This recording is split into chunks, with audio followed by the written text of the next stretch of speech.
Dear students, our next topic is force on current carrying conductor in external uniform magnetic field।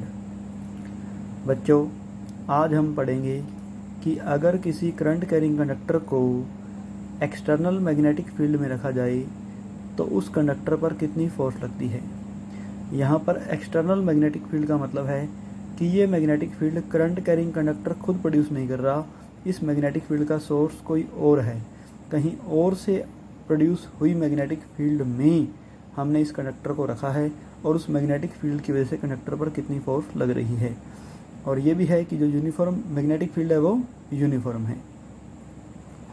Late a conductor carrying current I is placed inside uniform magnetic field of strength B vector.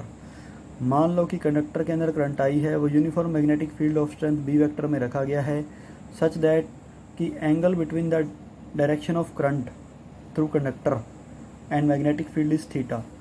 I DL vector भी आप कह सकते हो। I DL vector की direction और B vector की direction के बीच में, आई डीएल वेक्टर और बी वेक्टर की डायरेक्शन के बीच में एंगल है theta. Let L be the length of conductor inside magnetic field. Magnetic field में कंडक्टर की लेंथ कितनी है? एल लेंथ है। As we know that current through a conductor is due to drift speed और drift motion of free electrons. ये हमने पढ़ा हुआ है करंट इलेक्ट्रिसिटी चैप्टर में कि किसी भी कंडक्टर में से जो करंट होता है वो इलेक्ट्रॉन के ड्रिफ्ट मोशन या ड्रिफ्ट स्पीड के कारण से होता है। और जब चार्ज पार्टिकल मैग्नेटिक फील्ड में मूव करते हैं तो मैग्नेटिक फील्ड उन चार्ज पार्टिकल के ऊपर फोर्स लगाती है। अब ये दो बातें आपने कंबाइन करनी है। पहली बात कि करंट इलेक्ट्रॉन के ड्रिफ्ट मोशन या ड्रिफ्ट स्पीड से होता है। दूसरी बात कि जब चार्ज पार्टिकल मैग्नेटिक फील्ड में मूव करते हैं तो मैग्नेटिक फील्ड उनके ऊपर फोर्स लगाती है। उस फोर्स का फॉर्मूला होता है F = QVB sin थीटा। तो यहाँ पर जो फ्री इलेक्ट्रॉन जिनकी वजह से कंडक्टर के अंदर करंट है वो फ्री इलेक्ट्रॉन भी चार्ज पार्टिकल्स ही हैं जो मैग्नेटिक फील्ड में मूव कर रहे हैं।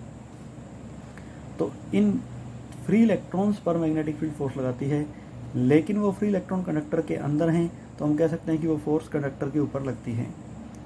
तो फोर्स का formula F = QVB sin theta होता है। यहाँ पर Q है charge on all free electrons moving through magnetic field.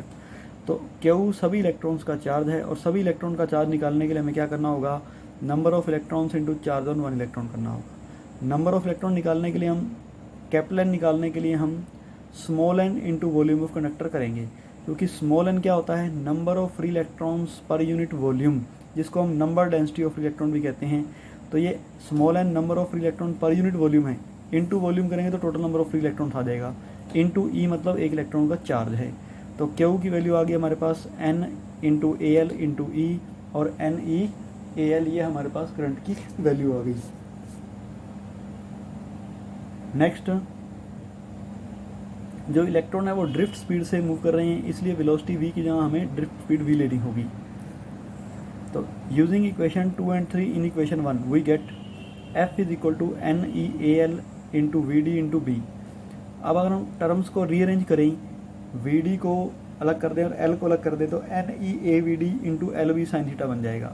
और आपको पता है कि NE/AVD क्या होता है बच्चों?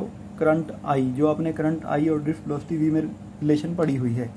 तो force F = ILV sin theta, ये हमारे पास फॉर्मूला बन गया। This equation gives force experience by current carrying conductor in magnetic field. ये इक्वेशन हमें करंट कैरिंग कंडक्टर पर मैग्नेटिक फील्ड में लगने वाली फोर्स के बारे में बताती है। F = ILV sin theta. अगर हम इस इक्वेशन को वेक्टर फॉर्म में लिखें तो वेक्टर फॉर्म में हम ऐसे लिख सकते हैं F = I into L vector cross B vector. Actual में ये I into DL vector current length element ही है जो हमने पहले भी पढ़ा है, इंटू क्रॉस प्रोडक्ट है किसके साथ? B वेक्टर के साथ। तो force F = IL vector cross B vector formula बन जाएगा। Thank you.